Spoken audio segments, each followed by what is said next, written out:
Τώρα η Λίδα Χριστοπούλου θα μας παρουσιάσει, πήραμε την πάσα από τη Μαρία Κεφαλάκη από τα παιδιά.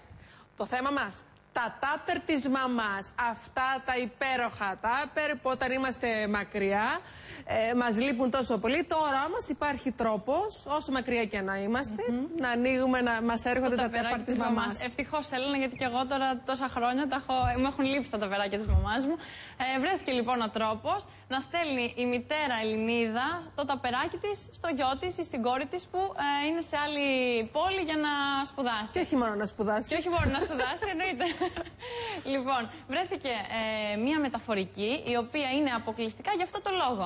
Να πάρει το ταπεράκι από το σπίτι της μαμάς, πόρτα-πόρτα, και να το πάει στο παιδί.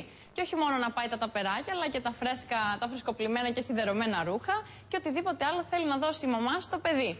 Είναι ο Βανάκιας. Καλά, αυτός πρέπει να είναι ο αγαπημένος των μαμάδων και των παιδιών. Σίγουρα, όπως βλέπουμε, πάει με την μεταφορική του, παίρνει ακριβώς τα πράγματα και τα πηγαίνει στο σπίτι των παιδιών. Όμως μπορούν και τα παιδιά να δώσουν τα απλητά τους, για παράδειγμα. Ξέρεις, Έλληνα, τόσα χρόνια ότι έχω πλύνει. Εγώ, άμα είχα το Βανάκια, θα είχα σωθεί. Λοιπόν, τα παιδιά, παίρνει τα ρούχα από τα παιδιά και τα πηγαίνει πίσω στη μαμά. Νομίζω ότι είναι μια τέλεια ιδέα.